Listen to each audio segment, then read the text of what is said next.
大家好，我是呼兰。还在提喘的这个事儿不喘了，已经治好了，是吧？刚才我就在后台听大家讲什么父母，就越听越觉得啊，这些爸妈简直啥父母，对吧？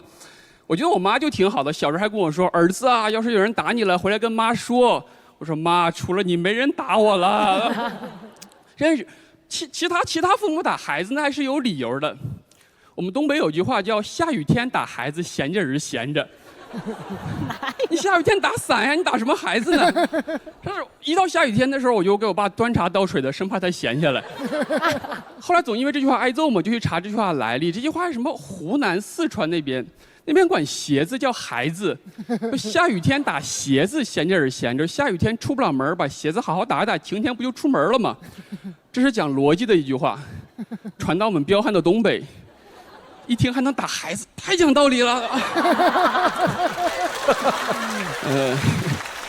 小时候还一样，估计你们也是。我妈出门回来之后会来摸摸那个电视热不热啊什么这。但我妈对我特别的不信任，但我也没有辜负我妈对我的不信任，特别的不自觉，一摸就是热的嘛。后来我就知道要给这个电视降降温。那我给电视降温的方法就是我发烧的时候，我妈给我降温的方法就跟着学嘛，给电视放湿毛巾，拿电风扇吹。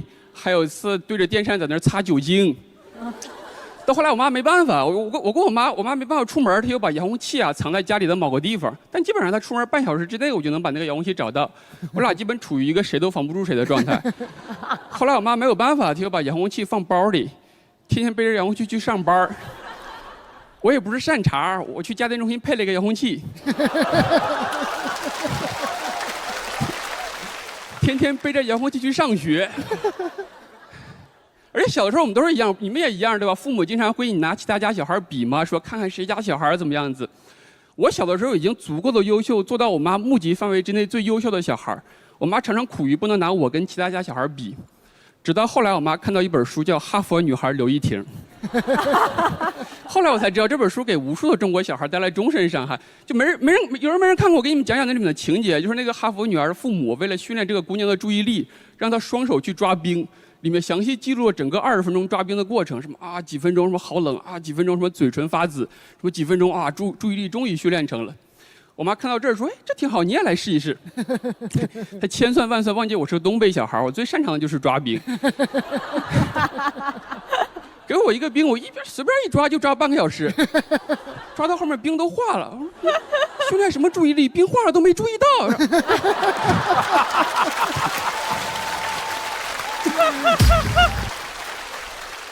这个讲特别好笑。而且长大之后，我回家现在都已经没有办法跟我妈聊逻辑了。她经常跟我说一个什么事情，我说妈，好像不是这样子吧？她说你是不是顶嘴？我说你说一句我说一句，这何顶之有啊？何顶之有？他说你是不是翅膀硬了？没法聊对吧？我跟他说事情，他跟我说顶嘴；我跟他讲逻辑，他跟我聊翅膀。别人都关心我飞得高不高，只有他关心我翅膀硬不硬。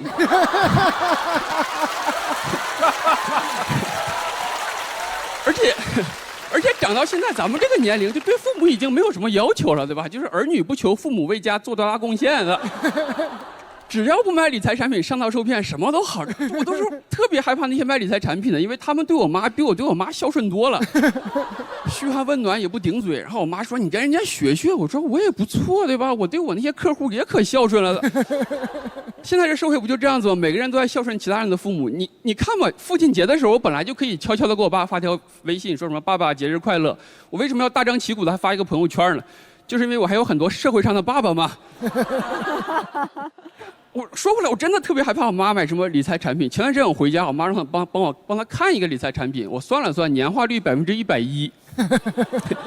我说这是骗人的吗？我妈说怎么回事？我说这么跟你说，巴菲特忙活1年就能赚20%。我说你何德何能赚110%？他说巴菲特赚20%是因为买不到这么好的理财产品。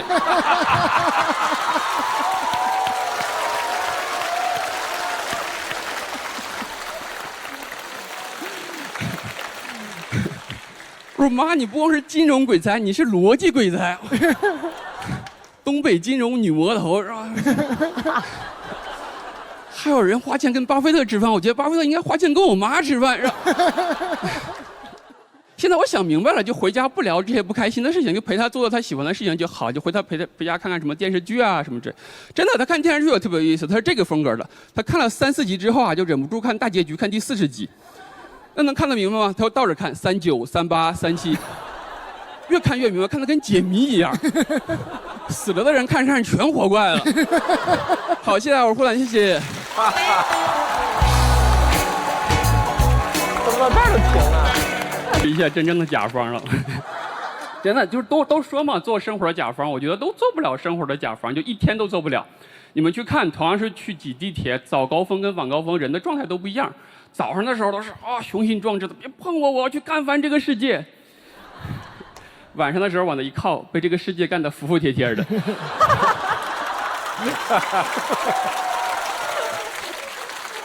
你从他们眼神里都能看出那种对生活的绝望和对世界末日的渴望。就是我不知道你们有没有过，我有过这种想法，就是那个时候2012嘛，都说是世界末日。那个时候我在美国刚毕业，在找工作，伴随着我找工作的好与坏，那就是我对世界末日的恐惧和期待。这几个面试面不好，就觉得算了，这都世界末日了，干嘛呢？但下一个面试，当你带着面对世界末日的勇气去面对的时候，那是很恐怖的。就本来面试官问我什么问题，我不会，我说我不会，但我可以学。那个时候再问我说不会。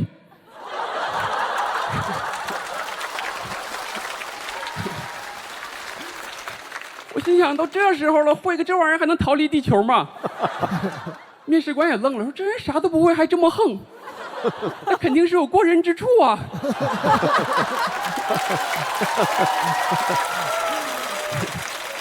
就录取了。我在那边待了2年多的时间，周围无数同事被开掉，只有我自岿然不动。不是因为我水平高，是因为2年之后，领导也不知道我到底会点啥。神秘的东方人。神秘的东方人。而且那边上班特别无聊，就是事儿少钱多。很多人矫情，事儿少钱多，你还想怎么地？就你不知道事儿少，但是还要装作自己特别忙碌的样子，那是比真有活还要更累的。就你手里没活，要显得自己手里全是活。后来才知道，这在表演里面叫做无实物表演。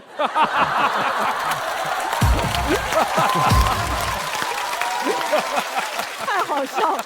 我们早上要开站立会议，就每个人站起来说一下昨天都干啥。一个美国大哥咣咣说了10多分钟，给我吓得我说昨天不就坐我旁边咱们一起演的吗？我能说这么多？后来就怀了，感觉要在那边待废了嘛。因为主要是我国内很多朋友在各大互联网公司工作，就他们学习速度特别快，在这边学2个月的东西，赶上我在那边学2年的，但难怪我在那边净学表演了嘛。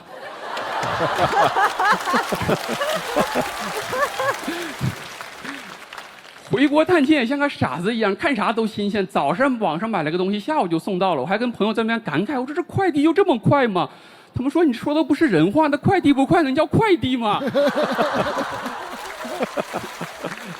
回来加班特别忙，水深火热，但是特别开心，就脸上带笑容，说还能加班这么好。旁边同事也捧说这不愧是从美国回来的，职业素养就是高。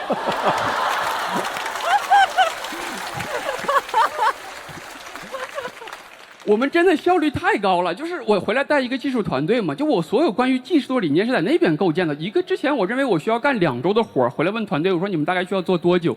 他们说3天。我说啊，他们说加班2天也行。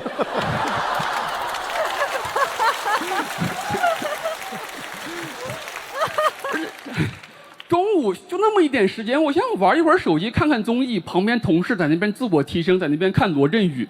他搞得我很焦虑嘛，要不然说罗振宇总在那边制造焦虑。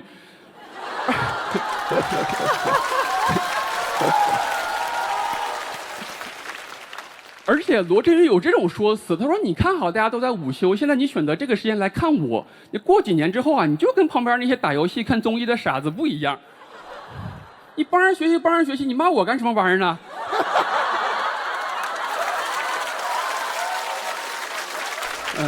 很多人可能很困惑，说看你这么对生活积极的样子，应该是罗振宇的忠实信徒，怎么还讽刺上了？我讽刺的不是他这个人，我讽刺的是劝你按照他们的样子去生活的态度，对吧？努力不努力是个人的选择，不后悔不抱怨就好，就按照自己的理解去生活，你就是生活的甲方。谢谢大家，我呼兰，谢谢。好，喜欢呼兰的朋友，大家好，我是呼兰。刚才说我不上当受骗，我是不上当受骗，我真不是，我学金融的，我怎么能上当受骗呢？但拦不住我妈上当受骗，拦都拦不住。我妈 A.K.A 东北金融女魔头，这些年喜欢炒股，叱咤股场10几年，赔的。给你们讲讲，一开始有人跟他说你不能把所有的鸡蛋放在一个篮子里面，你得多买一些股票，控制一下风险。他听了，买了70、80只股票。他这都不是控制风险，他就是买了个大盘回来，什么军工股、医疗股、有色金属，出点啥事都跟他有关系，天天着急上火的。他炒了10几年的股，收益最好的时候是有段时间他生病了，因为根本没操作。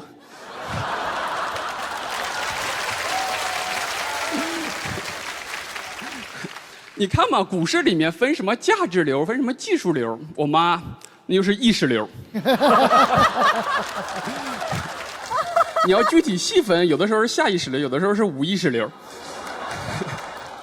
女人嘛，她做什么事情喜欢凭直觉，我妈直觉特别好，总能在最贵的时候买到股票。她跟我说，她说：“哎呀，股票嘛，就是1分钱1分货。”我说妈，你真厉害，这选股票只买贵的，不选对的。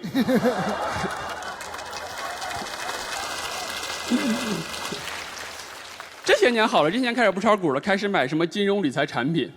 我用我的专业知识跟他说，我说你这样子，你得年化率高低，你得掺和着买，这样能控制一些风险。我妈也听，买了好几种 P2P 理财产品，年化率也是有高有低，有110%的，有130%的。别人爆雷就一下，他那爆雷叮叮咣咣的。一开始跟我妈说，我说妈这不行，你别买这些东西。她说那个张姐、王姐都买了。我说哪来的张姐、王姐？她说就是一起炒股的张姐、王姐。一听就知道是另外2个女魔头。3个人凑了一个3巨头。他开始的时候特别谨慎，说哎只买一点儿无所谓，就上当受骗了之后赶紧撤出来。结果后来没什么事儿，放心了，就投了更多的钱进去。结果人就跑路了嘛，节奏比他还好呢。然后回来就跟我抱怨，他说：“哎呀，这什么？我一开始没什么事儿，这等我放了更多钱，开始坑我，专门就坑我，就等着我，就专门坑我。”我说也不是专门坑你，那张姐、王姐也都坑。这段时间回家开始问我，他说：“儿子，你觉得那个比特币区块链怎么样？”我觉得我妈就是上当受骗的风向标。而且这些理财产品都有一个红利期的嘛，我妈节奏也特别好，就等那个红利期一过，她又进场开始上当受骗。我从来不买股票，我在证券公司实习过，我知道我搞不了这个，但是我见到过无数的老头老太太不服，前脚刚跨出菜市场买完韭菜，后脚就要跨入金融市场当韭菜。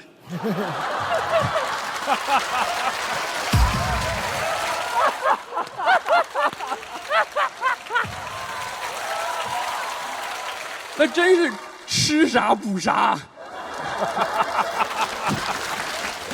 而且他们来还要签那个股市风险协议，你就看着他们颤颤巍巍的那个样子，你觉得他们的风险比股市还大，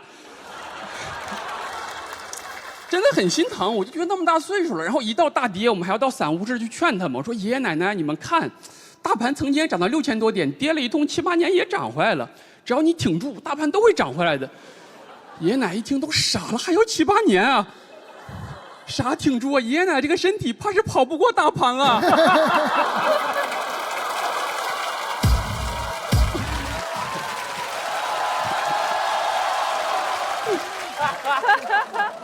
太好笑了。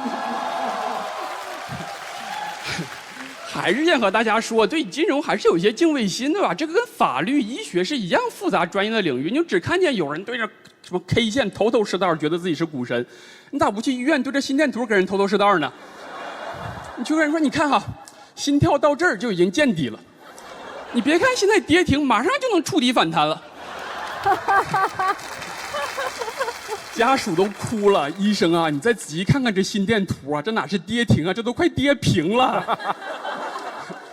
其实啊，金融跟医学是一样，都有一点是一样，就是都是玩的是心跳。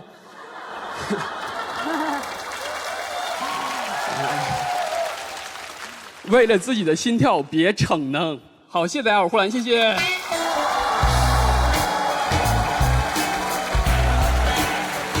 好，喜欢呼兰的观众朋友不要忘了投票，最后3秒，3、2、1，请锁票。来，这个金融女魔头的长子，就这么一个，能不能给我们一些金融的理财的小建议？天下没有免费的午餐，真的就是这样子，就是承担。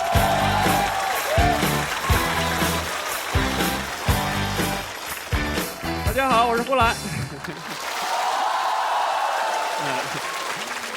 今天来开场，开场特别难。你们知道一场脱口秀演出开场意味着啥吗？就跟斗地主是一样的，就是一般先出一个3，试探试探。当然，要是后面演员表现不好，可能连3都要不起。今天主题叫爱一个人好难，其实这个话题听上去不光难，还难过。你经常，真的这样的，经常尤其是夜深人静的时候，觉得哎呀，自己一个人好孤单，好难受啊。这时候很多文艺青年就喜欢听歌、看电影，别听就去睡觉，对吧？就听那些东西干嘛？尤其你听歌听到什么情了、爱了，哇一下就哭了。有的时候不光听了情了、爱了容易哭，听个双节棍都容易哭。一听这棍儿都是双节的。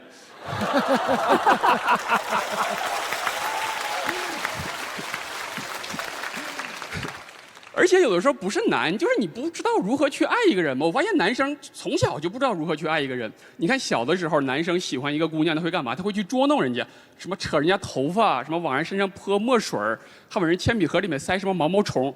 姑娘一打开，哇就吓哭了。你都已经处心积虑设计了这个环节了，那下一个步骤是不是你就应该上去英雄救美啊？结果他不得上去跟人家说胆小鬼略略略。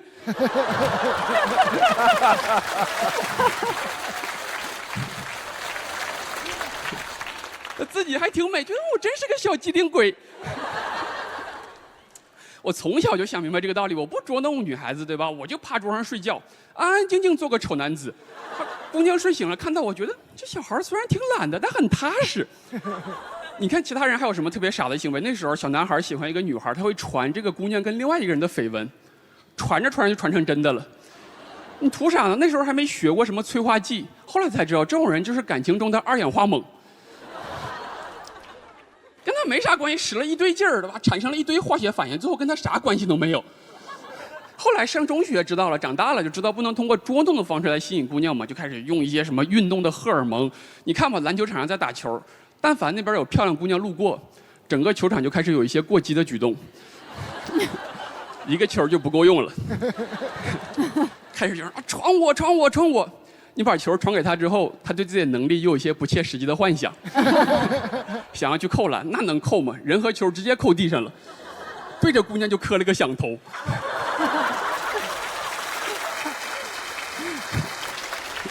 我们都傻了，对吧？哇，追姑娘行这么大礼吗？还跳起来磕头。而且那个时候为了吸引姑娘，都还有男生戴什么发带，学 F4 头小长得帅，大发带好看。我同学那么大个脑袋，那发带戴得跟绷带一样。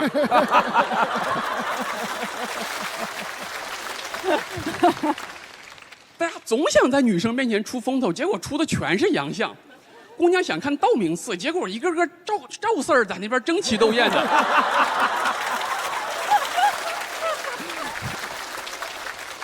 我当时还有一个初中又160多斤的铁哥们跟我说：“他说我也运动好，怎么没有姑娘喜欢我呢？”我说：“姑娘喜欢的是那些跑得快的、踢球好的，不是你这种拔河比赛站在最后把绳绑腰上的。”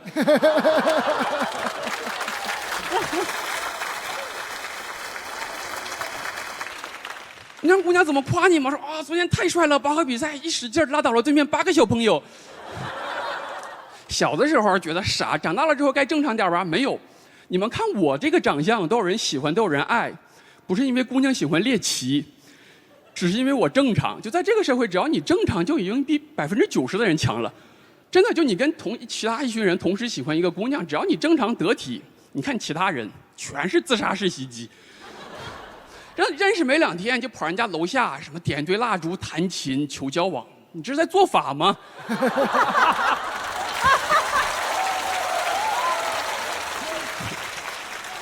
还有什么给姑娘发什么土味情话？知道什么酒最容易醉吗？喝你的长长久久。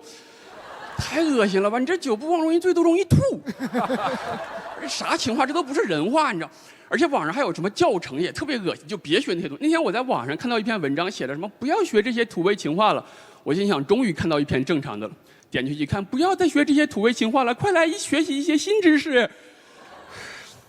真的是，其实都没用，没有什么教程，就做个正常人就好嘛。刚才欣姐说那个也是，什么不经过人同意，咔咔拉了一个什么横幅，欣姐还回复人家，我觉得欣姐就是低估了我们男性的韧性。欣姐还拉一个什么我也不爱你呀，那边再拉一个你咋不爱我呢？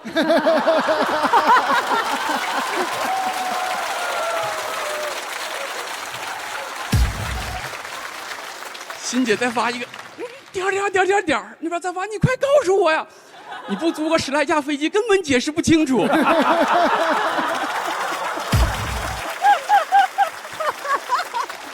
真的是，就真的求求大家做个正常人嘛。姑娘是喜欢帅气、幽默、温柔的，最让姑娘喜欢的是正常的。做个正常人，爱一个人也没那么难，对吧？谢谢大家，我是呼兰，谢谢。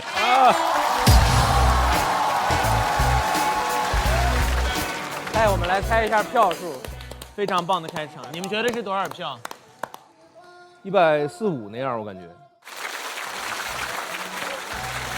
好，喜欢呼兰的朋友不要忘了投票，3、2、1，请锁票。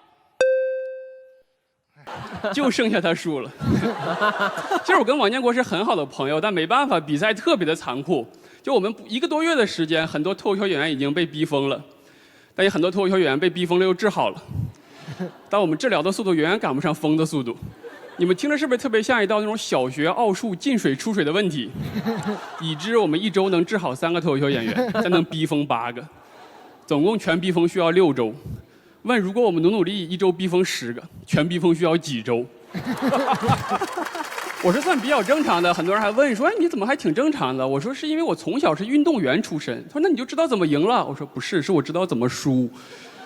这不是在开玩笑，我从小是乒乓球运动员出身，学的全都是输。就运动员们天天要面对输，我用了2年的时间学会了输球不摔拍子，又用了2年时间学会了输球不找借口，又用了2年时间学会了输球不哭。这全都是我爸的功劳。我爸从来不会因为我输球打我，他只会因为我找借口打我。后来才想明白，我爸这不就是找借口打我吗？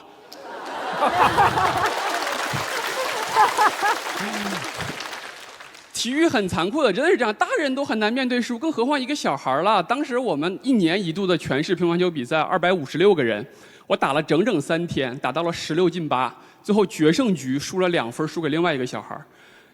真的，这比赛把我的世界直接打坍塌了。8岁的我想退役。我爸跟我说，他说你就不想明年再去赢他吗？我说我想，我就努力练了1年。第2年去，发现他已经上初中了，我还在小学。我说爸，你骗我。他说你看他不敢跟你打，都去上初中了。然后我又打，又是256个人，然后我又打到了16进8，输给了另外一个新的小朋友。旧仇未报，又添新仇。1年的努力就这么付之东流。回家躺床上我都哭晕了，就醒了之后想想又晕过去了。这全都是真事儿，就体育故事不是童话故事，没有那么多美好的结局的。卧薪尝胆，终成霸业，这都是极少数的，大部分都是卧薪尝胆出去被干，回来继续尝胆，最后胆都尝得没味儿了，还没赢呢。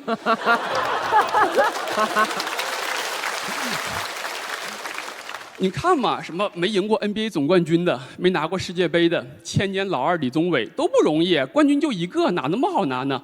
我们当时256个人打比赛，一轮下来就抬下去128个在场边哭，最后256个人没人不哭，这即使打到了决赛，亚军输了都哭了稀里哗啦的，然后冠军流下激动的泪水。这竞技体育就是成王败寇，就根本没有什么小鲜肉粉丝说那套。你知道他有多努力吗？我从来就是真的竞技体育，只要你输了，那是越努力越心酸。我从来不敢跟我的教练说，我虽然输了，你知道我有多努力吗？教练只会说，哦，这么努力都输了，那是不是智力有问题啊？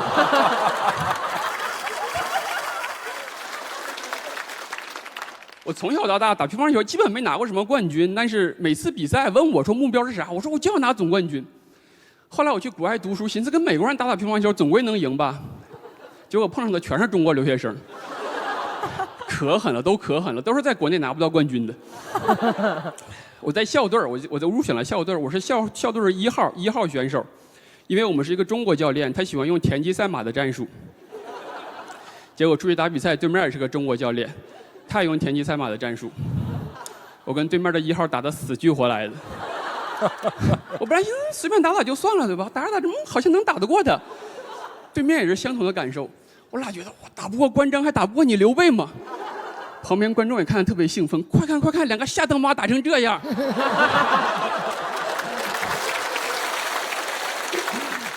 而且现在大家越来越不敢承认自己想赢嘛，其实就是怕输了的时候不好受嘛，就想让自己更好受一点。经常还没开始呢，先把台阶准备好了，万一输了，舒舒服服从台阶下来；万一赢了呢，两个台阶咔一组装就是一个领奖台，对吧？还装个哎呀，这是哪儿啊？这怎么站上来了呢？台阶有了，自己不愿下来了。我不是，我想赢，我就大大方方告诉大家，我想赢。我甚至都不觉得我是爱脱口秀，我就是爱比赛，我爱战斗。厉害！对于比赛，我不同意什么过程比结果更重要，什么友谊第一，比赛第二。我今天就要说，友谊第一，王建国第二。欢迎呼喊。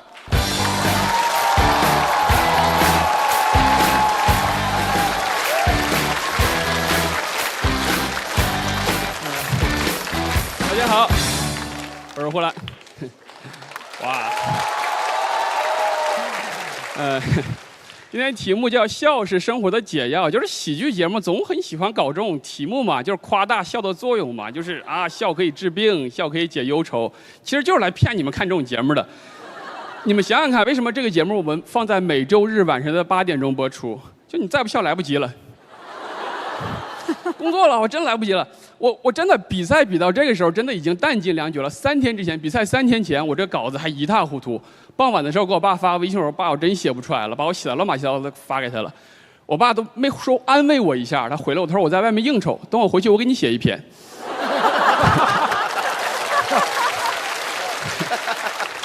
我都没当回事儿，晚上11点多钟发了我一个2000多字的稿子发过来。我特别感动，我说我在节目里面这么吐槽我爸妈，我还给我写稿子，我说难道这就是亲情的力量吗？结果一看那个稿子是我爸吐槽我爷爷的。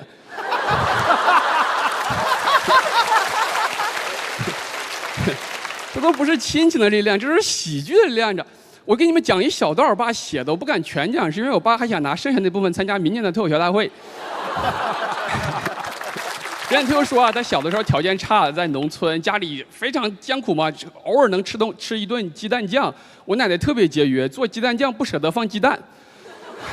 吃饭的时候，我端上来之后，我爷爷就翻了翻那个鸡蛋酱，就嘲讽他嘛，说你这鸡蛋酱做麻烦了。我奶说怎么说呢？他说你就应该往咱家那个大酱缸里面打1个鸡蛋，咱们天天吃鸡蛋酱。这就是我爸的段子，反正也不咋地。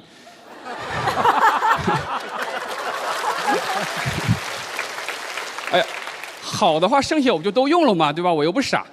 但问题就是，我爸给了我这个素材，段子不关键，主要是我给了我这个素材嘛。旁边脱口秀演员看着我了这个素材，都特别嫉妒，对吧？他觉得哇，脱口秀比到最后居然还要拼爹，我真的是。而且我爸这个段子其实越看越好，我就甚至看到了讽刺，我就觉得我爸就是拿到那个稿子之后就觉得，哎，你这稿子写的怎么跟你奶奶做的鸡蛋酱似的呢？说个脱口秀怎么不舍得放梗呢？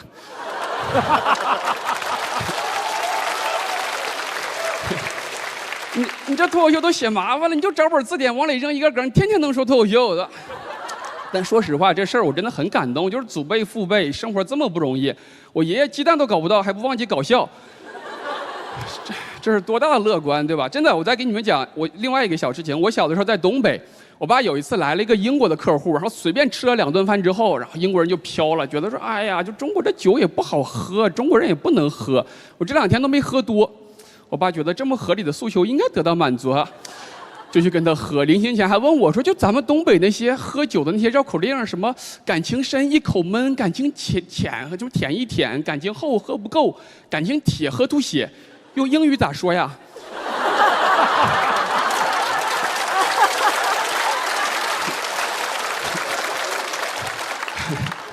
哪会？我说就是那个 Don't worry, be happy。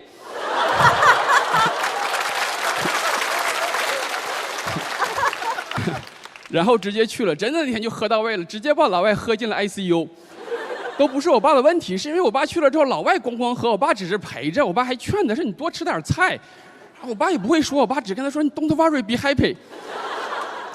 那老外真的是越喝越 happy 吗？真的是，最后我觉得送到了医院之后，我觉得医生看见这么一个昏过去的英国人都嘀咕，你知道吗？这么大个英国人，用现在话说就是几个菜呀，喝成这样。醒了之后不好意思，我跟我爸第一时间去医院看他，见到我爸第一句话就是 Oh my God。我还跟我爸翻译，我说他说我的神啊，我爸说哎呀啥什么神的，叫哥就行。真的，我今天一天坐在那儿都没站起来 PK 过。我想轮到我就轮到我了，但是呢，我挺喜欢我自己的，就是有 PK 来了我也不怕，就没事儿不惹事儿，但是有事儿不怕事儿。真的，我想特别想给你们展示我的裤子，先给你们展示我的裤子，这是节目组给我准备的裤子。他们说显年轻，因为这是后浪。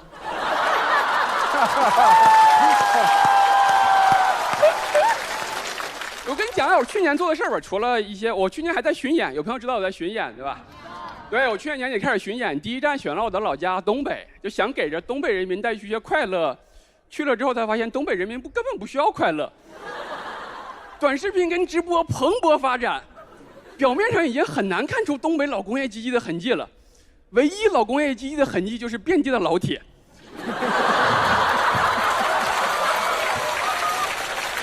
我们除了演出，我们还拍纪录片说我们要拍一些东北的民俗，我们去拍搓澡。说哎，搓澡好，要拍搓澡。后来才知道是要搓我。我说还去看那搓别人呢。我说那可以，我说这样导演你就给我穿一个那个游泳裤，那个打底裤。他说全裸，这纪录片真实。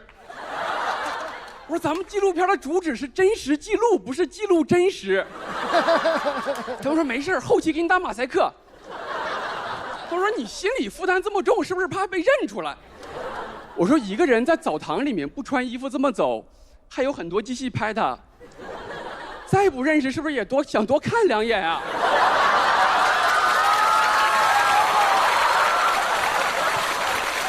看着看着不就认识了吗？而且在那个场合下，一个人但凡显示出对你一丁点的认识，你就只能期待他认错了。但只是那个脱口秀的那个李诞，我说哎，对。为什么？我说眼力真好，这都能认出来。他说还行，不穿衣服就脸显得大了一点。在那一刻，我俩都特别的开心。他觉得他见到李诞，我觉得逻辑上他见到的是李诞。李诞也可能特别开心，啥事儿没干，多了个裸替。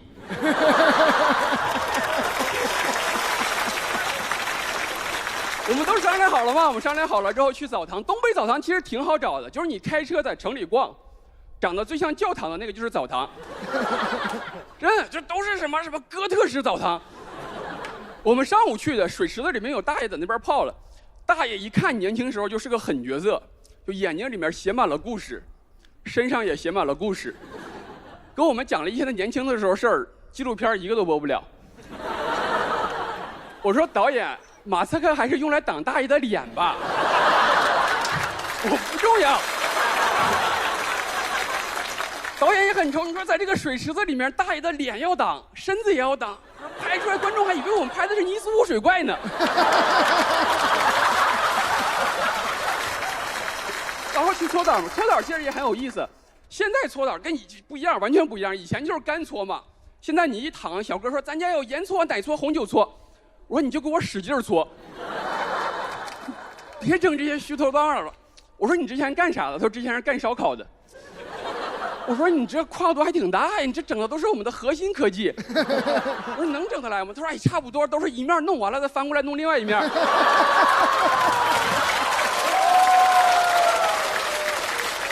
他看吧，他看见有摄像机在拍我，他说哎，这还拍着你，他说你是明星吗？我说算是吧。他说你上过节目？我说上过的，而且看的人还不少，好几亿人呢。我说平时顾客跟你聊天吗？他说聊。我说他们都跟你说啥？他们说就是聊一聊过去的辉煌啊啥的。我说你闭嘴，摄像机拍我的，你还跟我幽默上了。我们真的是觉得还挺幽默的，就想多拍一会儿，包括什么搓别人，结果拍了半天，发现他只敢跟我幽默，因为我就来一次不来了，其他人是他真的顾客。本来想拍点幽默，结果拍到都是黑色幽默。真的，其实说这些啊，其实很多人想象的东北短视频的东北其实不一样，其实大部分人的生活跟我们想的都一样，就是重复单调，偶尔还有精彩。大部分人也是一样的，虚荣怕事儿，还时不时的会机智幽默。当我环顾四周，对吧？我还发现还是我最幽默。好，谢谢大家，我是霍兰，谢谢。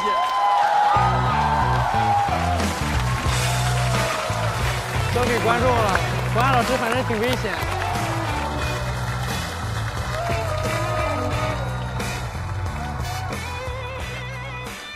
哎。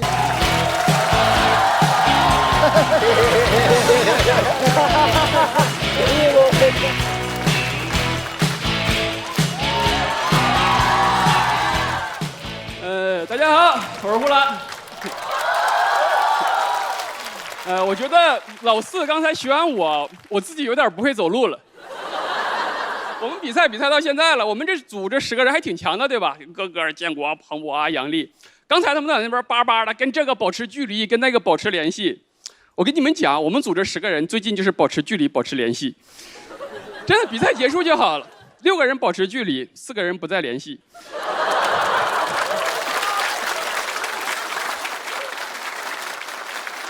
其实我想明白了，其实这个大王其实什么，跟公司的 title 是一样的，就公司里你们争的那些 title 是一样，虚无缥缈。我不知道你们是不是，就公司里面，但凡一个老板可以不给你涨工资，那个 title 是可以随便给的。真的，什么经理、VP， 可以的话给你封个9000岁，开心吧？后来才知道，月薪9000不含税，9000。王建国不带谐音梗，我带。谐音梗虽然会迟到，但永远不会缺席。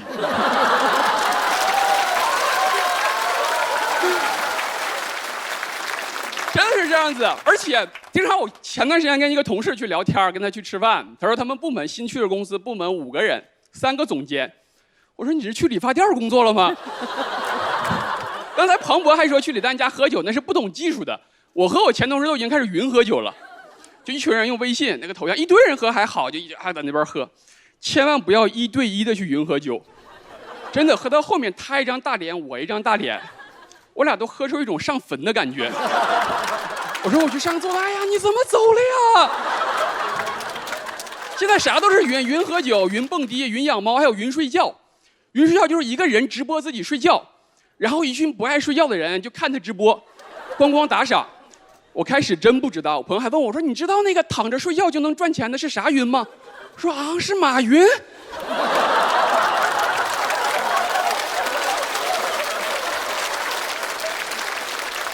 现在互联网是啥都能干了。我小的时候不是这样子，我小的时候家里上小学的时候条件还可以，那时候可以上网，特别贵，按分钟收钱，1分钟5分钱，1小时3块钱。就我家里条件还可以，当我家上网的时候把号拨上去之后，我妈把想看的网页全部都打开，再把网断了，很厉害对吧？那时候就会离线阅读了。很多人在说什么在互联网什么互联网冲浪，在什么互联网的海洋里面遨游，那都是极少数的，能够连续遨游的非常少数。大部分人都像我们家一样，在互联网的海洋里面站一下，然后到岸边干搓。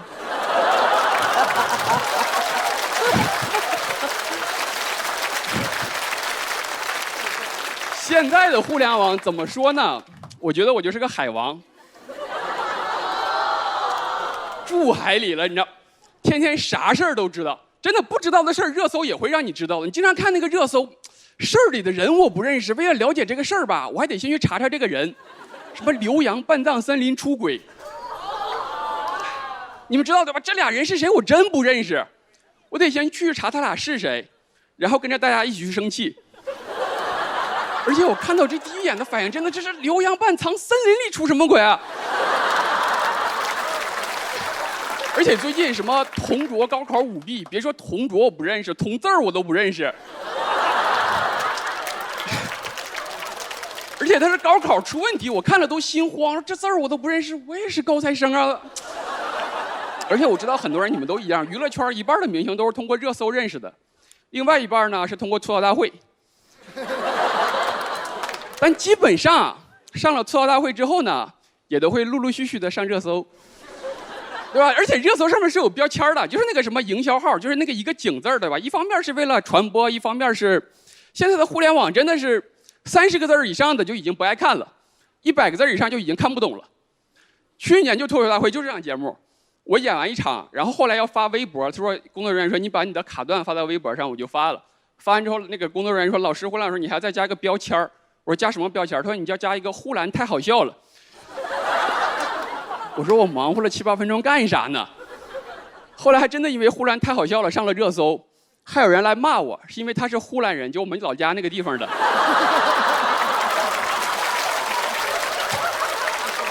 他以为老家出事儿了，但这也不怪他。就我们老家呼兰打扫黑除恶的时候，他们也问我是不是出事儿了。而且这种骂其实是讨论问题，我都已经能接受了。就有的时候那个讨论根本就是在谩骂，就那种时候，我看这些人，我就觉得，女娲怎么还能造出这种人啊？女娲心态真好。就我要是女娲，我要造出这种人啊，我就直接拿去补天了。而且我觉得说了这么多互联网，你们以为我要劝你们少上网啊啥的，其实不是的。你们要是听我的，你们根本看不着我这段。但是我真想说的是，上网没啥，其实就是照顾好自己的钱包，照顾好自己的时间，你就好了，对吧？谢谢大家，我胡兰，谢谢。都紧张，周老板也紧张，谁不紧张呢？比赛不管比多少次都紧张。我现在这个稿子85分到90分吧，只要有信心的讲出来，其实是 OK 的。那要打败周老板，可能这个分数可能还是不够的。我爸跟我说，他说他怎么就盯上你了呢？我说我也不知道。他说你加油吧，给我发了3个这个表情。呼兰的优势就是在于他观众基础好嘛。呼兰拿出了所有好笑的存货，呼兰已经破釜沉舟，不放狠话了，心平气和的赢就是最好。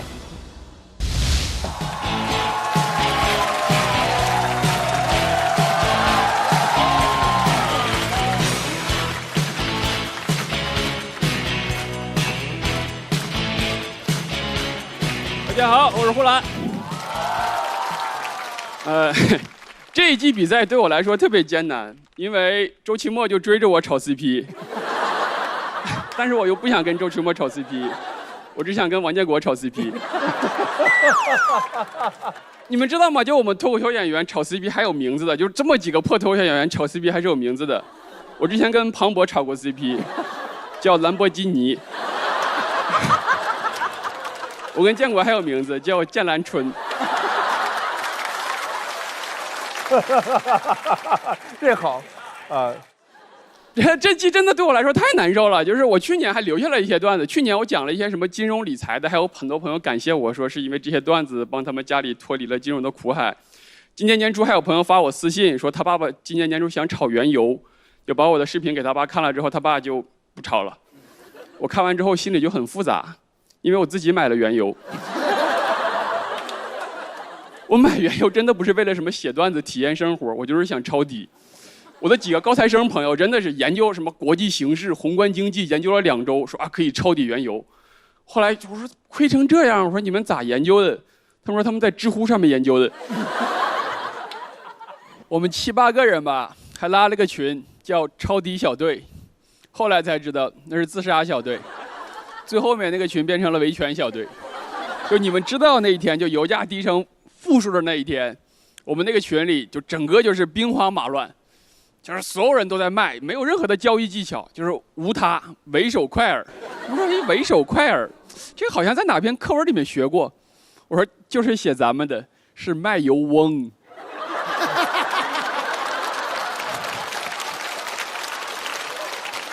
我当然知道这些不能碰了，但就是疫情期间闲的嘛，就有朋友说什么啊，我不想上班，想待着。别，你就不知道你不上班待着得赔多少钱。如果你觉得生活困难，我教你们个方法，这是我最近想到的。你就把今年比如说高考试卷数理化就拿出来看一看，你也不能做一做，已经做不了就看一看。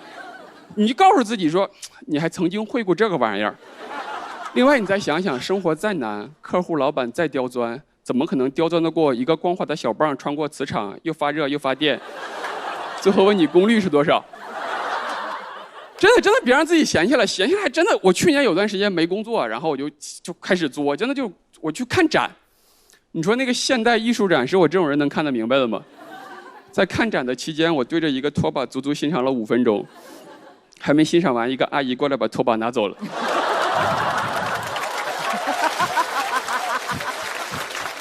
不知道谁放哪儿，缺了大德了，你知道？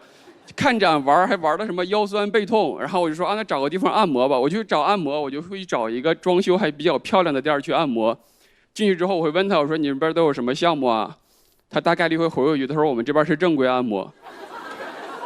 你想想看，这句话就是我们这边是正规按摩，这句话就是道德绑架，你知道吗？就他说完这句话之后啊，我就不能再走了。你想想看这个逻辑。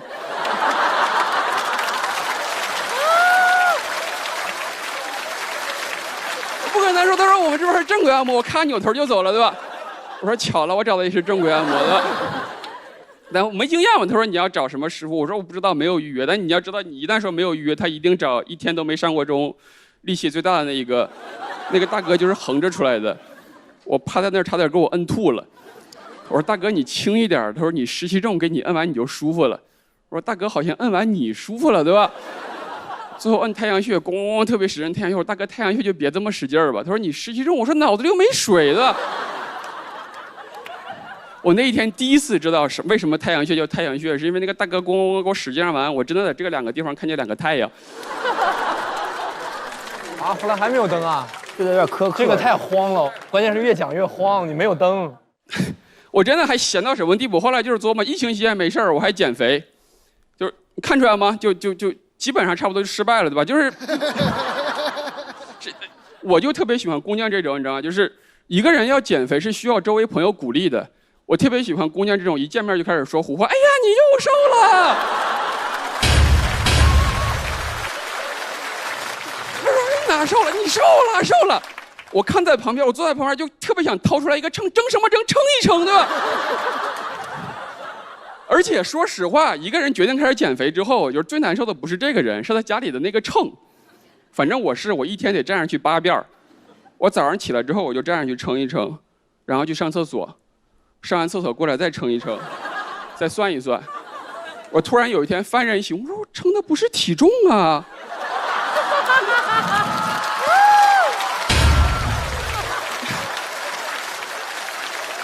方法还是挺巧妙的，当代曹冲。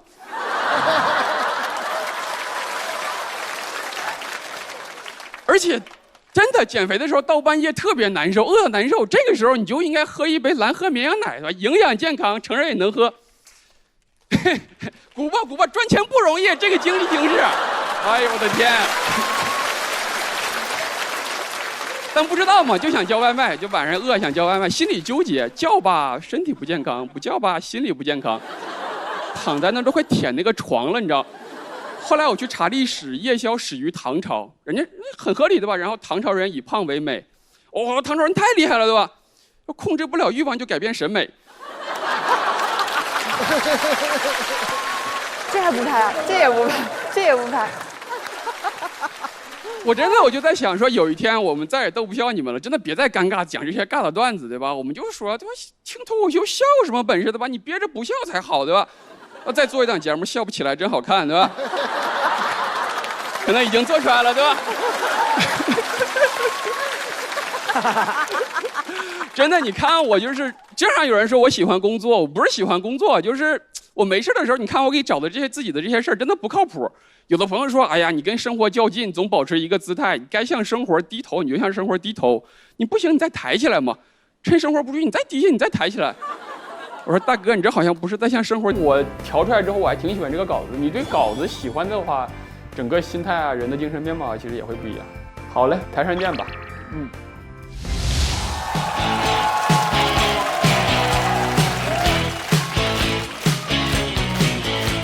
大家好，我是呼兰。我是真不想 PK 周奇墨，因为周奇墨很厉害，他被誉为中国脱口秀的天花板。然后他就找我 PK， 他就复活，然后一群人来骂我。你说我能说什么？我只能说出来你们可能不信，是天花板先动的手。开得这么开啊！开得这么开啊！我这个事儿就像小孩没事咣咣踹墙，然后就说为什么脚疼我脚疼，他妈过来说墙坏墙坏坏。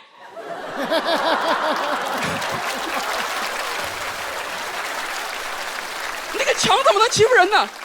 我就是那个墙啊，我一动没动啊。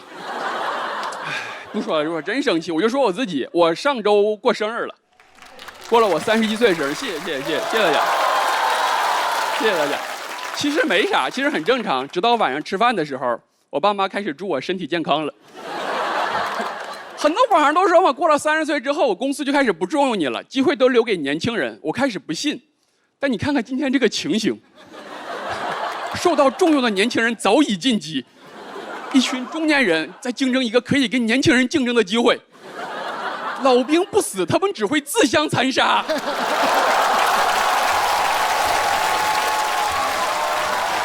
哇，这一段太炸了！哇，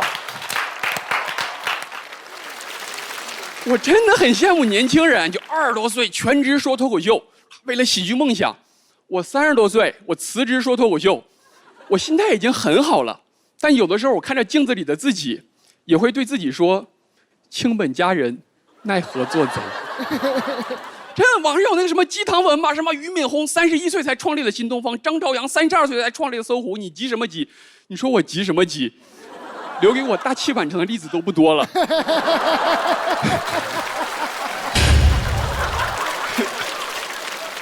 来劲了，来劲了，来劲了！熟悉的呼兰的恐怖的气息，还是呼兰的。我心里还剩下的3道防线是35岁的马云，43岁的任正非，跟60岁的姜子牙。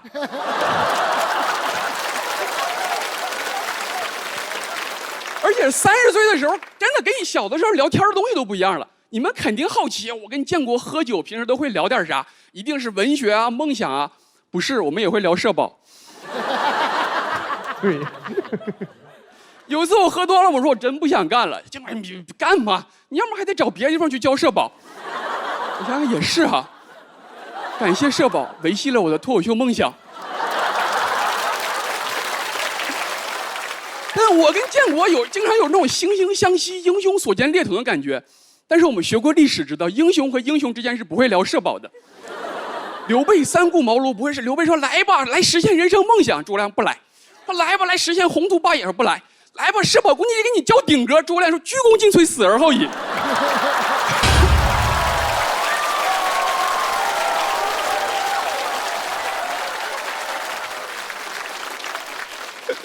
我和几个中年朋友前段时间去鬼屋去玩，真的我发现在整个鬼屋里面最淡定的就是这些中年人了。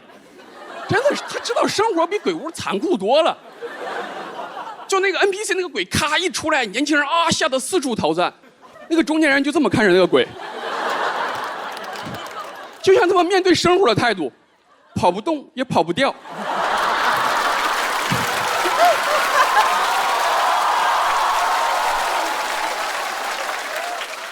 你看呼兰的右手，呼兰的右手穿那个劲儿已经来了，我拿上来就不对劲，他就一直在那拖着得。要不然你就弄死我得了。真的，最吓人的是我们在那个鬼屋里面看见个床，我说这是干啥的？他说就是那些鬼有的时候加班太晚了就在这儿睡了。所以我在想，现在各种什么鬼屋、什么生化危机，那都不吓人，就应该做一个中年危机。一进去先打卡，进去之后也不黑，就是灯火通明，全是格子间，大鬼小鬼都在那边加班。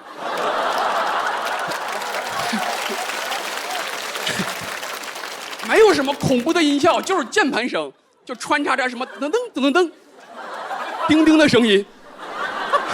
真的，你还有一些鬼在工位上骂老板，咱老板真不是人呐。老板也无所谓，本来咱就不是人嘛。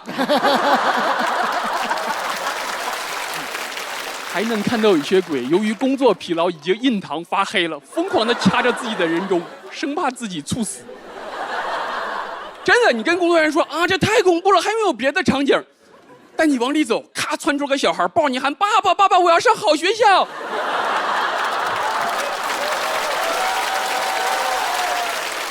那边说是要买个学区房了，咔一看丈母娘出来了，一边爸爸妈妈出来说我祝你身体健康，然后一排人说我祝你身体健康。你说你们是谁呀？他们说我们就是你的房贷车贷信用卡的银行啊，我当然希望你一直健康啊。你就崩溃了。你说啊，这比这刚才那还恐怖。工作人员说，对对对，这就是沉浸式体验啊。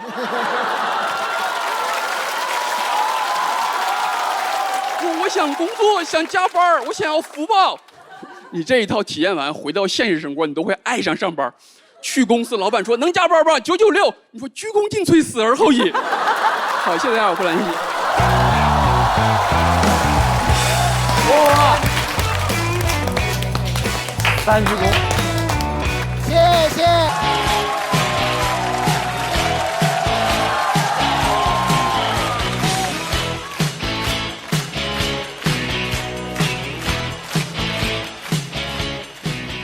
大家好，我是胡兰。大家好，大家好。比到这个时候，我们还剩10个人，我有点不想比了，是因为根据我之前看过那些综艺啊，10个人是可以成团了。成团多好，而且你看，以我们这些人的长相，对吧？这个姿色，什么建国啊、我啊，那个团名我都想好了，我们就叫美团。后来他跟我说，建国和你那能叫美团吗？那得叫饿了么。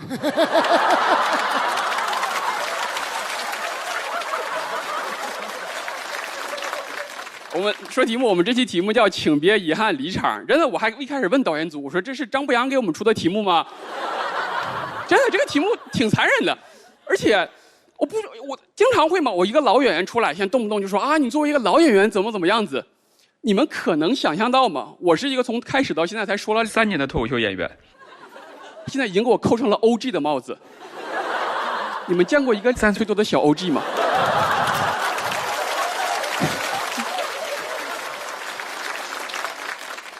聊遗憾，我真的觉得遗憾挺好的，就相比你啥都留不下来，你至少还留下了遗憾嘛。我之前在美国读书，一次考试，期中考试满分100分，我考了5分，我不是不遗憾。是我看着我那个卷子，我不知道从哪儿开始遗憾。我班第一91分，就他比我遗憾多了。就他看那个卷子，他又觉得说，哎呀，这一道题我要做对了，我就满分了。我又看着我那个卷子，觉得哎呀，好险呀！我要这道题做错了，我就0分了。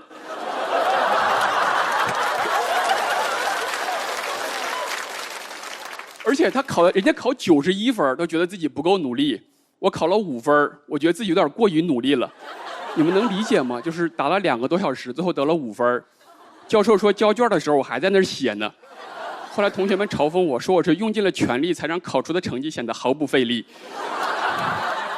年轻人的遗憾其实大部分就2个嘛，一个是感情，另外一个就是高考。而且高考跟感情其实很相似，都是一开始信誓旦旦，到后面就只能服从调剂了。而且感情，张爱玲说的对，感情是遗憾在所难免。每个人心中有一个朱砂痣，有一个白月光，和朱砂痣在一起，心里就想着那个白月光。但有的人不只想着白月光，还想着什么蓝宝石、黑松露、黄浦江、绿巨。真的，除了感情，另外一个遗憾就是高考。其实高考的考不好，其实难过就2月，因为很快就发现在哪玩不是玩呢。大学分985、211，那网吧是连锁的呀。只是你会在人生当中，接下来会说一些没出息的话，什么哎呀，要是我当初什么啊，要是我当初好好学英语，要是你当初好好学英语，你就知道这句话在英语里面叫做虚拟语气。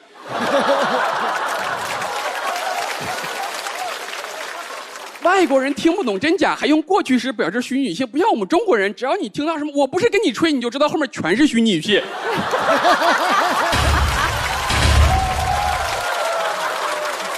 这些是很顶的。你一定好奇，哎，怎么就从遗憾聊到老外，聊到虚拟语气？不是我跟你吹，想学英语从小就得上51 Talk。51 Talk 在线轻少儿英语，有真人外国老师1对1教孩子。现在下载51 Talk APP 还免费试听。对。我当年高考也是失败的，真的，我不遗憾，但我是失败的。我失败到什么程度？就是高考成绩出来的时候，我跟我妈在登黄山，我妈非要提前问那个成绩，我说你别问，她非要问。问完之后我说妈考怎么样？她说你把那个栏杆扶好。我说妈，你还怕我跳下去吗？她说我怕忍不住把你推下去。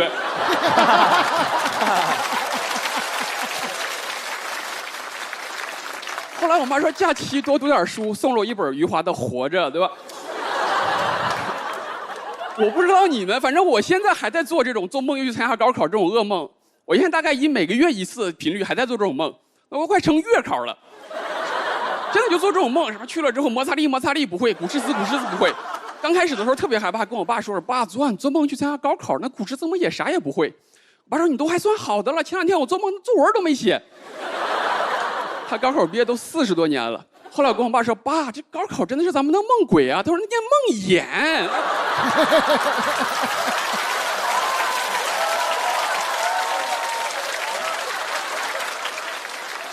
但实话实说，就我能这样说出遗憾还挺好的。你看马云就已经不能像我这样的说后悔自己高考没考好，因为你听着不像遗憾，像在炫耀。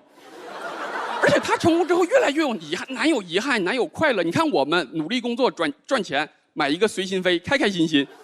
对于马云看来，有什么飞机不随心吗？真的，我觉得他深夜的时候他也会想到，哎呀。我从什么时候开始体会不到遗憾和快乐呢？然后慢慢想明白，最后说我这辈子最后悔的就是创立了阿里巴巴。最后我就想说，遗憾没啥，要是人生真的没有什么遗憾，那才是真的遗憾，对吧？谢谢大家，我是霍兰信。三杀拉倒了，三杀彻底拉倒。谢谢胡刚。投票通道关闭，还有最后3秒钟，3、2，我是呼兰。哎，从周奇墨那句“呼兰是男人你就站起来”，我一个冲动就开启了我跌宕起伏的一季。我看过很多历史，也读过很多兵法，在那一刻我还是上头了。后来网上还有人帮我分析。说我又是骨子里对自己男人身份的不认可。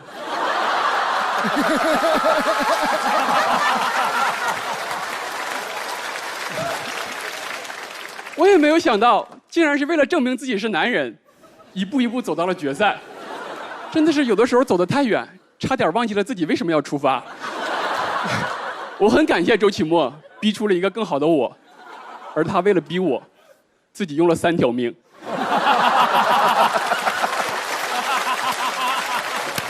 还是用到了。最后看到我状态回来，转身离去，因为他知道有一种爱叫放手。哇，真的牛逼了！我感谢我这季的坎坷。很多朋友说呼兰，你这季没有那么稳定了，稳定对我来说没意义呀，我要更强，我又不是血压，我要那么稳定干啥？我之前在美国工作很稳定。我还跟美国人学会了上班摸鱼，一起对付老板。我没有觉得我不道德，我觉得我是在师夷长技以制夷。后来辞职回国，倒也不是想把先进的摸鱼技术带回到中国，就是太稳定了，老板还挽留我，我也不知道为啥对我这个渔夫这么恋恋不舍。那个时候还有个朋友在国内创业，跟我聊了很久，让我回国一起创业。最后跟我说：“你要想有出息，你就回国。”我看过很多历史，也读过不少兵法。那一刻我还是上头了。我回国创业，拿着1/5的工资，干着5倍的活，我妈都夸我，她说你真有出息。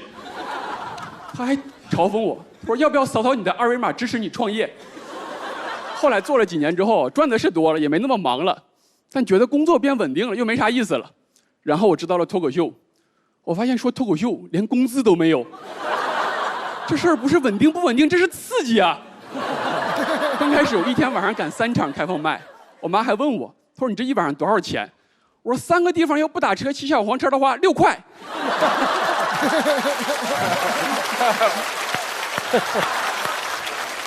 真的，我就这么一场一场的熬过了2018，真的很难，你们知道吗？小黄车都没熬过2018。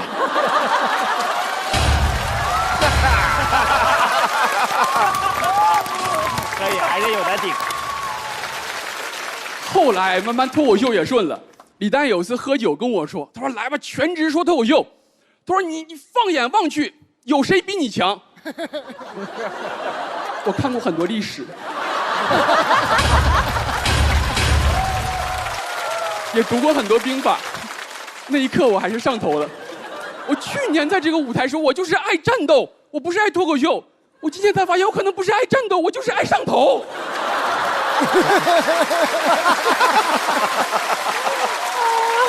这个结构出来了。结构出来了。直到现在，我妈终于坚信我无论做什么都是出于爱好，而且可以做得很好。我妈对我现在已经是盲目崇拜了。真的，假设有一天我活不下去了，我去路边要饭，我妈看见也会说：“哎，你看，我儿子最近喜欢要饭，之前混娱乐圈的，现在混饭圈。”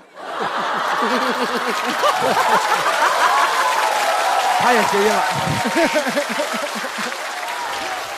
我最近开始看一些佛学著作，我妈终于开始为我担心了，因为她知道以我的能力，这个事儿我也能走得很远，而且她相信以我的背景，要不然就是把寺庙搞成欢乐的海洋，要不然就是把寺庙做上市，然后带着一群和尚去敲钟。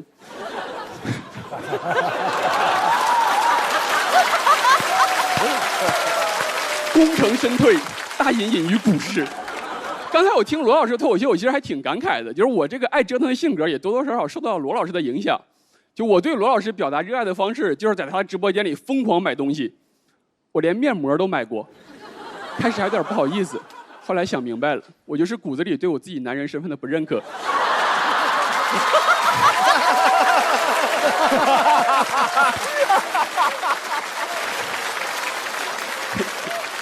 现在年轻人不理解我这个追星行为，他们都喜欢追那些什么年轻的帅哥美女，他们看看我，再看看屏幕里的老罗，跟我说：“哥，你这是倒追啊！”他们动不动什么看看我家弟弟又出了新专辑，我说我家哥哥还欠6个亿。最后我要说一句：罗哥加油，爱折腾的人不会输。好，谢谢。好，谢谢胡凯，通道关闭，还有最后3秒钟，3、2、1，请锁票。我看胡凯讲完长出了一口气啊，是因为这季特别的坎坷，就是磕磕绊绊，真的就像稿子里面讲的，而且我已经用稿子把我。大家好，我是呼啦。你们看看这个阵势，对吧？1年1度的逐梦喜剧圈又开始了。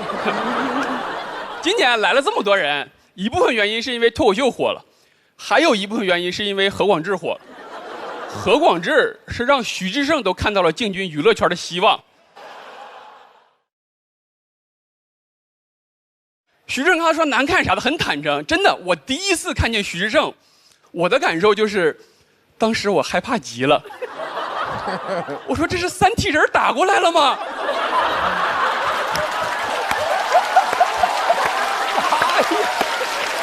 过分了。实话实说，笑话人不如人。我之前一样，我给一个表，名牌特别好的表做过广告，那个表好到什么地步，就是我都买不起。你们见过那种那个表的代言人之前什么吴彦祖、布拉德皮特，我不知道为啥找我。你们见过那种名表那种广告吗？就是那种穿着什么西装，然后要这个样子，表要露出来一点，目视前方。所有人一看他们，哇，世界名表，我也这个样。人一看，哇，考研辅导。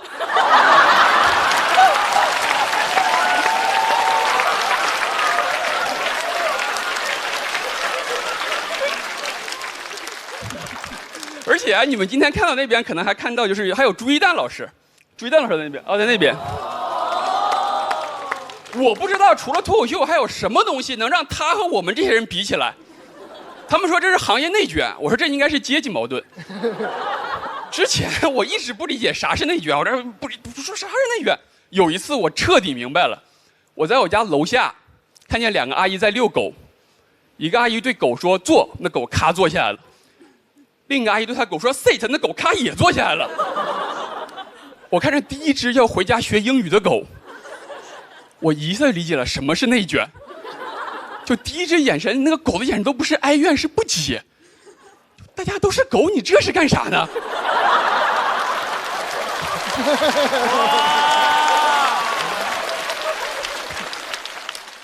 后来我真的我就在想内卷的事儿，我就在想说，是不是很早之前，鹦鹉是不用学人说话的？你想想，就是有只鸟嘚瑟，想要自我实现，只能说你好你好，他以为人类听完的反应是这只鹦鹉真的是生物学的奇迹啊，其实人类的反应是这只会说，那其他的应该也会说。一旦卷起来都不需要人做啥，鹦鹉说人话就出现了鸟传鸟的现象。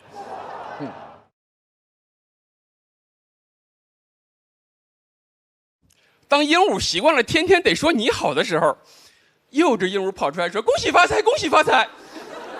你知道其他鹦鹉看到它有多崩溃吗？对着这只鹦鹉就骂，就你会说话，就你会说话，就你会说话，我这么会说，我说了吗？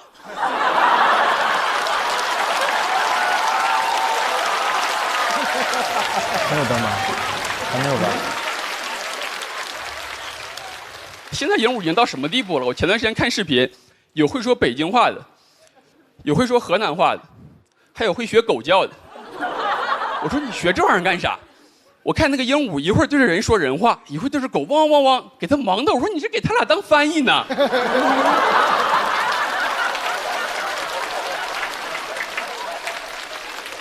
哇，我一个灯都没有，我天！我在想说，是不是有些动物有特殊能力，但是人家不展示，因为人家聪明，而自认为聪明的动物活得最累。你看看那个猴，总被人翻跟头，什么骑自行车还数数。我看过一个视频，问那猴说2+3，猴子5，5+5，10。看他那个认真的样子，感觉他以为我们人类真的不会算数呢。他就以为，哎呀，你们人类要是没有我怎么办呀？就觉得，哎呀，谁让我能力越大，责任越大呢？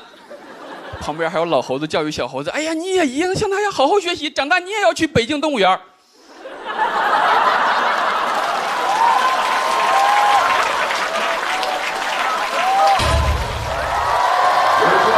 还有一个标准不太明，我们一上去就是这个标准，不用想了。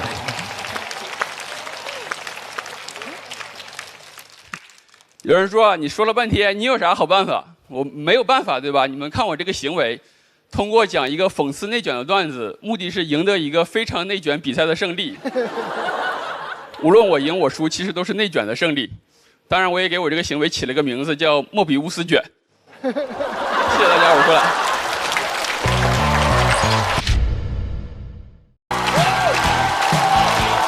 大家好，我是呼啦。哎，我在后面看，我就在想，看见没有？不要轻易惹程序员，是吧？我这太狠了！我刚才在上面看，我就觉得我老了。我觉得凤凰传奇怎么这么好听啊？越听越上岛。其实凤凰传奇有粉丝，其实不意外。但是我在网上看见有人说他是曾毅的伪粉，就只喜欢曾毅，是曾毅的伪粉。然后你知道曾毅的伪粉去找喜欢曾毅的那个角度要非常非常刁钻。他说至少曾毅唱 rap 我们能听得清。这话说的，我唱 rap 你们也听得清啊？关键它不好听啊！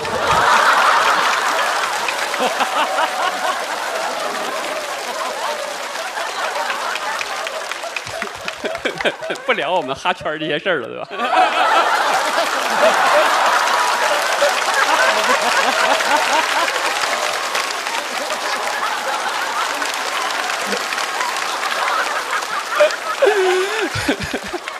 今天我们聊职场，我发现现在年轻人跟以前年轻人很不一样。就现在年轻人工作的时候会思考意义，工作意义是什么？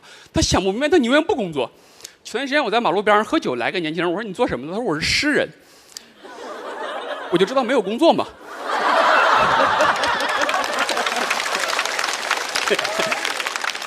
但咱情商这么高，我说你是那种一毕业就当诗人了吗？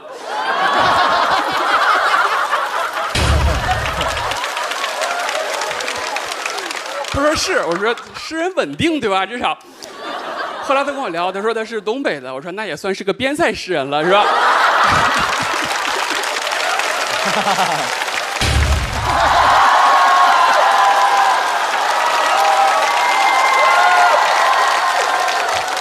然后他后来就给我讲，他说他为啥不工作，觉得啥都没意义，工作也没意义。最后说激动了，他说你说觉得哥，我这人生还有意义吗？我得劝，我说还是很有意义的。他说有什么意义？我说有教育意义呀。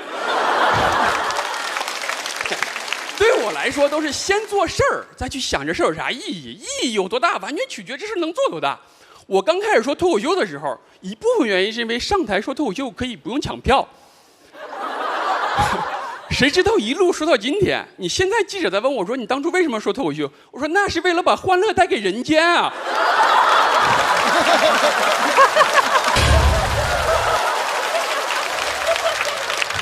经常是记者没咋地，我说咱暂停一下，我有点感动到自己了。记者说我真没想到你说脱口秀竟然为了把欢乐带给人间，我说我也是刚想到的。而且如果你自己不知道工作的意义，老板会帮你找。这个时候同样一句话你就会觉得很难听。你们想想看，要是李诞跟我说呼兰咱们说脱口秀是为了把欢乐带给人间，我肯定说我可去你的吧。我是把欢乐带给了人间，但是你把钱带回了家呀。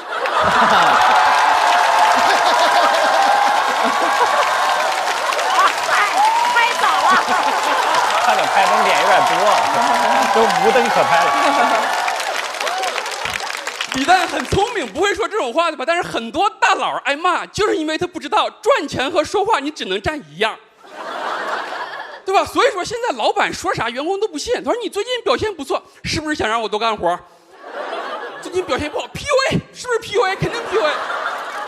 在员工眼里，就是总有朕想害刁民。哎呀，这好稳呐，说的。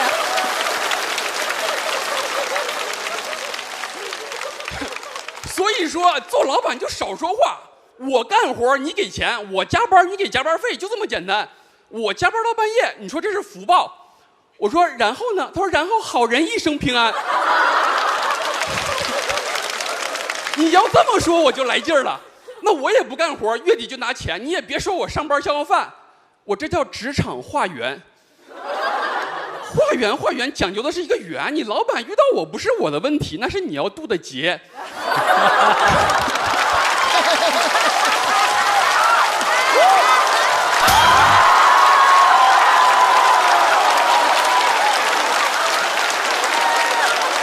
展豪应该是走了，展豪应该是走了。而且你花钱养我，我帮你积功德，这不是我的福报，这是你的福报啊！而且你能感觉到的那种洗脑，其实都是失败的。你说这是洗脑，这是失败的。真正的洗脑都是润物细无声的。我之前家里有个亲戚的孩子毕业，说去了一家科技公司。我说公司做啥的？他说公司规划了很多业务，目前主要是贴膜、手机周边加互联网金融。我听着都不合法，你知道吗？他说老板还给了他股份。我说这你也敢要？他说我们是合伙。我说你们这是同伙啊。等公司上市了，手里股票值好几亿。我说行吧，都说上市公司卖壳，没想到卖的是手机壳。他们发股份是因为老板没钱，不给发现金，每个月只发股份。因为不发钱，上班迟到什么之类也没法扣钱，只能扣股份。他妈打电话问他说干咋样？他说多的也没法说，反正上个月迟到10分钟亏了3000多万。他妈都吓坏，他说你是抢银行迟到了10分钟啊？反正他积极性贼高，感觉在给自己干活，在奋斗，在做自己的事业。我说行吧，反正干得越好，判得越早。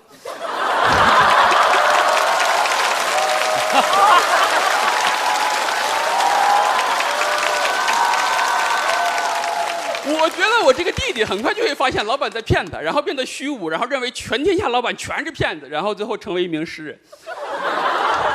年轻人太难了，什么股票期权，你以为是上天的礼物，其实那是狼给的诱惑。所以说，对年轻人来讲，你得自己知道你自己要啥，对吧？我奋斗是因为我想奋斗，不是说老板说你应该要奋斗。你在职场的这种世俗的眼光来看，曾毅20年了，成长性几乎是0。一直在自己的舒适圈里面呦，一直只知道做自己分内的事，但是怎么样呢？人家活的时间比很多企业活得都久，对吧？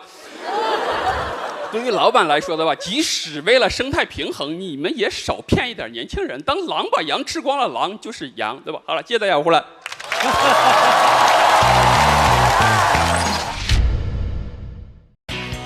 大家好，我是呼兰。听点有文化的脱口秀。我从来都没觉得我有文化，至少是进脱口秀圈这个圈之前，我没觉得我有文化。今天我想聊消费，真的讲一个真事儿。我的朋友王建国不爱车，不爱表，甚至不爱消费。最近上网被卖菜刀的盯上了，喜欢上了买菜刀跟磨菜刀。他前2天跟我说：“他呼兰，我昨天磨了1宿的菜刀，后来发现磨反了。”我说：“你是磨成剑了吗？”他说：“哎呀，我就是喜欢磨。”我说：“是，磨刀霍霍向博阳嘛。”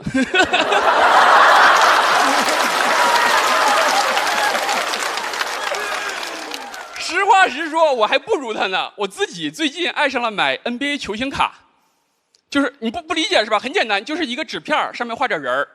我周围朋友也不懂，那你们可能想不到，最贵的那种卡片，一张签名的卡片好几百万美元，但我买的都贼便宜。其实我不懂为啥一个签名能卖这么贵。20反正上面有卖我签名照的，37.7块，从50块钱降下来的。50块钱我还收藏了一下，然后呢，20网站动不动兴冲冲给我发那个链接，你关注的宝贝又降价了。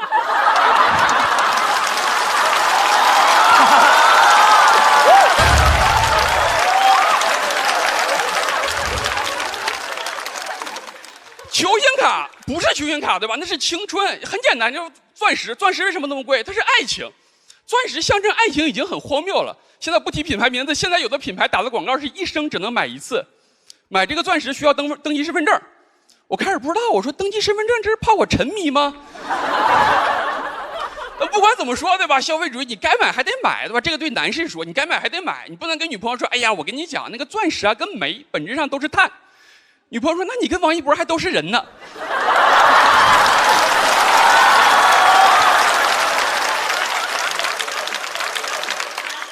其实一样，商家其实就是把1块钱的商品赋予2块钱的意义，然后3块钱卖给你。我们脱口秀不也是吗？我们不值钱，但是快乐很贵啊，所以票就很贵嘛。所以现在有观众抢不到票，就会说那种非常伤人的话，说呼兰2年前在上海2块3毛3随便看。我是说了脱口秀之后很久才接受了看我需要花钱的这件事儿。我之前白领程序员你随便看，再上一次看我需要花钱。还是我满月的时候，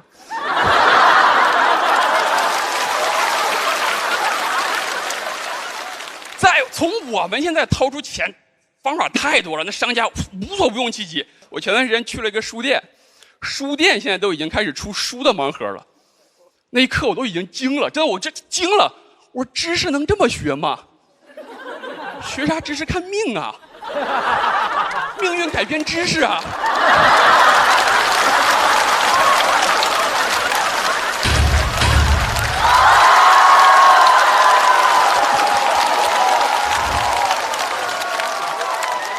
我现在就是不敢耗任何的东西，爱好太费钱了。很简单，就是当你清楚了一个东西好坏之后，你就总想整点那个好的。什么摄影穷3代，为啥？就是一起出去摄影，人家掏出个单反，咔咔咔在那拍，你拿出个手机在那它不像话。我之前看过潜水，我想什么时候潜水好玩的时候让我玩潜水。我看了一下潜水装备的价格，我觉得人类就应该生活在陆地上。后来他说还有更可怕，他说现在有潜水摄影。我说这得穷多少代啊？有爱好不可怕对吧？可怕的是喜欢坚持，因为贵在坚持。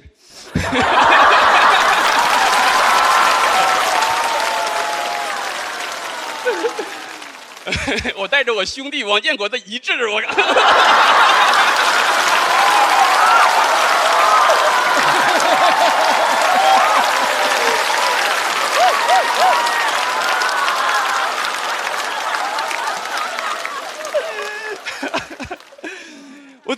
我最近这1年，其实我特别喜欢看直播买东西。我在抵抗了一阵子消费主义之后，我也投降，打不过就加入嘛。我看李佳琦，我之前看说姐妹们，当时说姐妹们，我感觉就是他是不是歧视我？但后来一看东西这么便宜，我觉得他可能也不是故意的。现在他还说姐妹们，我说我在呢。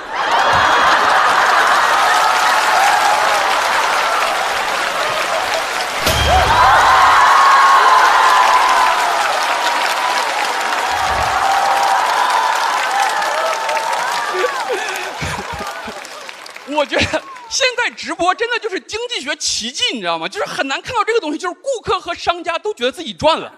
你说不对啊，有赚有亏啊。你问他们说，那谁亏了呢？他说没看直播的那些人亏了。我自己想想，我跟消费主义的关系很简单，8个字：深受其害，但乐在其中。没法劝大家买还是不买，理性就好，好吧？谢谢大家，我是胡兰。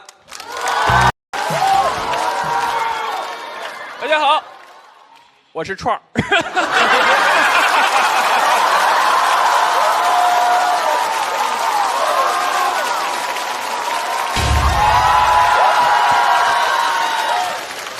我气的，我说是小北好笑，不是我好笑吗？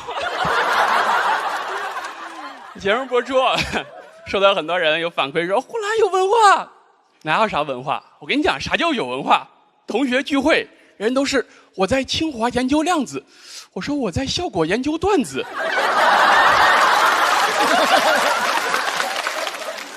你说我们导师会的特别多，我说我们导师会拍灯。我们导师不光会拍灯，要是拍的不好还会挨骂呢。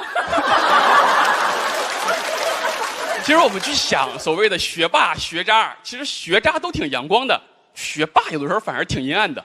你看学霸有什么行为？考试还剩5分钟提前交卷，你就不能再待5分钟吗？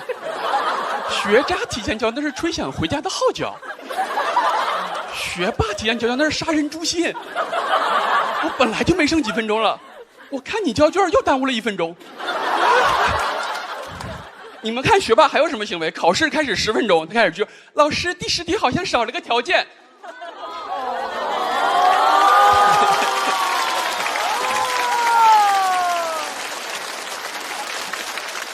老师赶紧看，第10题果然少了个条件。就在他说这句话的时候，第10题少了个条件，剩下全班同学都发出啊的这个声音。一般都是啊，怎么做的这么快呀？剩下都是啊，少了个条件，我是怎么做出来的？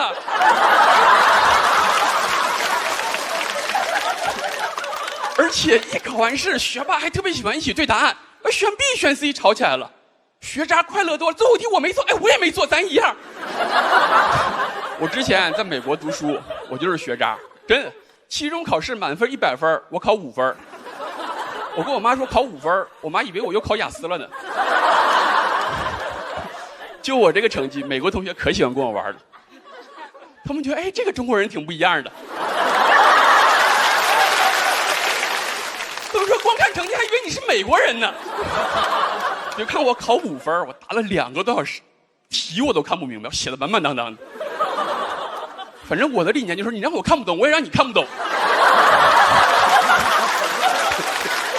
卷子发下来，还有那种中国同学会问那种只有女朋友才会问的问题。他说你错哪儿了？给我吓得我看卷子，我说我哪儿都错了呀。而且题出这么难，是因为班级里面有数学大神，出的难是为了区分他们的。结果他们没考住，我考了5分。神仙打架，小鬼遭殃。而且跟我玩的特别好的美国同学，他考0分。我一般是个位数，期中期末5分7分，他是0分1分。就我这个分数，人家第一反应是你们这个满分是几分啊？他那个分数，你反正你这个分数是不是2进制的呀？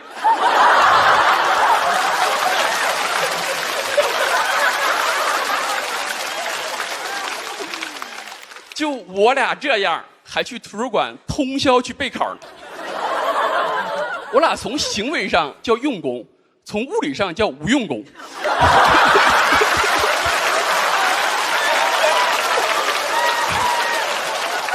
同学都不理解我们在这积极个啥劲儿，他们说我俩人菜瘾大。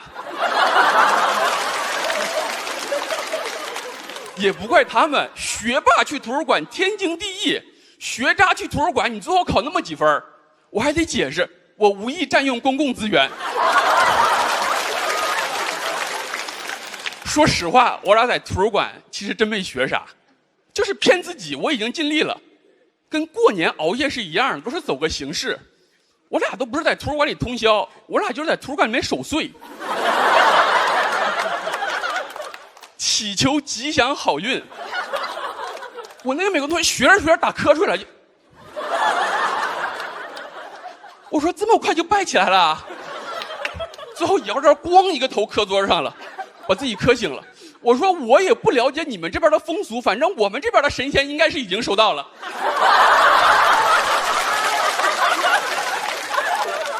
我是咋认识这个美国同学的呢？就是学渣之间是互相有雷达的。就第一堂课上课的时候，我环顾四周，我就知道他也没听懂。我环顾四周，感觉你也没听懂。因为其他同学都是时而皱眉，时而点头，只有他是一副对知识刀枪不入的表情，大义凛然的，就像那个去了女儿国的唐僧，不学，贫僧不学。其实对我这种留学生还好，想听不懂是可以听不懂的。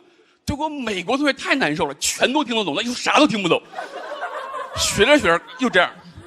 别的不说，我很佩服他这种对数学这份虔诚。最后说到最后，真的是，其实他们最后让我们顺利毕业的。学校说这种人不让毕业，留着在图书馆过年啊。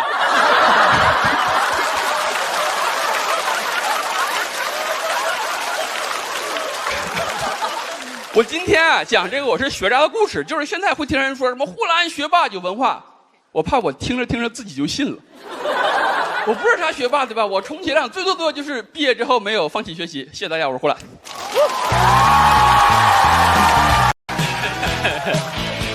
大家好，我是呼兰。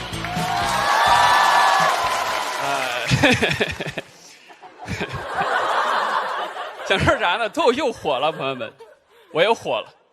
我不知道你们看没看见，都有人开始造谣我了。有人看见对吧？我跟你们说说那个事情，就是最近有媒体造谣我说呼兰参加活动出场费1小时在300万到500万之间。你知道吗？这些脱口秀演员现在见到我都说：“哎呀，添加艺人来了。”我觉得造这个谣的人不是对脱口秀没概念，是对钱没概念。说实话，1小时300-500万的活动啊，我也的确参加过，上坟。那真是个烧钱的活动啊！在我的努力下，我太爷爷的出场费1小时的确好几百万。而且啊，刚开始谣言传出来的时候，我都没当回事儿。这评论也都是说：“哎呀，呼兰还300万到500万，是多打个0吧？”有人说：“不，是多打了个万。”多打个万还行。在一片欢声笑语中，对我进行了2次伤害。我说这些人真的是又笑贫又笑娼的哈。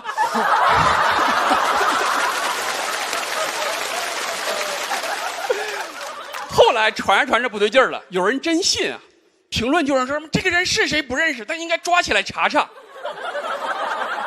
我说原来谣言转发超过500是抓我啊！我都能想象那个画面对吧？铁丝网后面一只小浣熊对吧？啊，放我出去！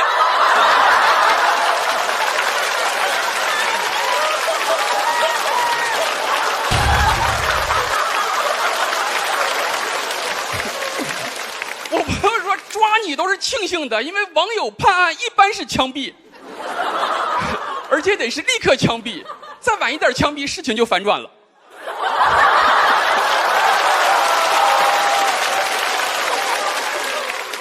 评论里面还有人说什么这个人一看就不像什么好人，听着很生气，但是你把那个文章往上翻，那文章配图是李诞，是真的，是真事儿，你就觉得哎说的也没错。但最来气的就是这些营销号造我的谣，还嫌弃我没名，配别人的图片，整得我们脱口秀界抠抠搜搜好几个人才凑够了1条谣言。李诞说：“我来组成头部。”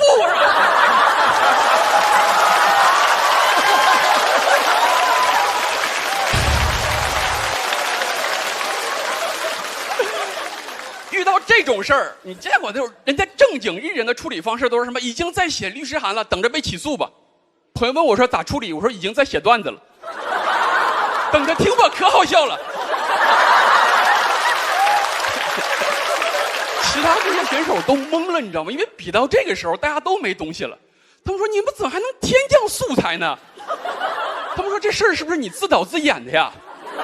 我说行，这2句也写进段子了。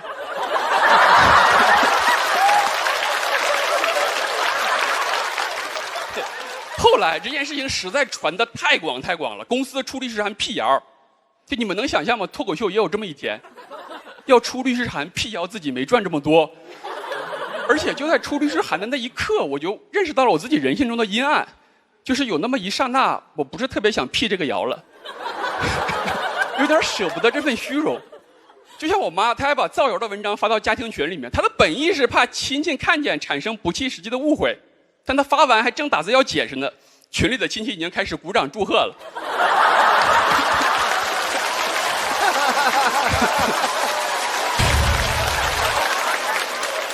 他也不想解释了，在群里发谢谢大家对我儿子的支持。之前还有人说什么能抵御金钱的诱惑，太难了，跟你朋友对吧？别说金钱的诱惑，我连谣言的诱惑都有点抵御不了了。我们辟完谣之后啊，实话实说，还有真的有那些媒体，他不能假装看不见，他又想吸引眼球，然后就写那个文章标题叫实话实就是呼兰天价出场费，逗号，效果发声明否认，逗号，但似乎不像空穴来风。我说大哥，你说了个啥？老阴阳人了吧？而且你是杨波儿，一句话3个反转。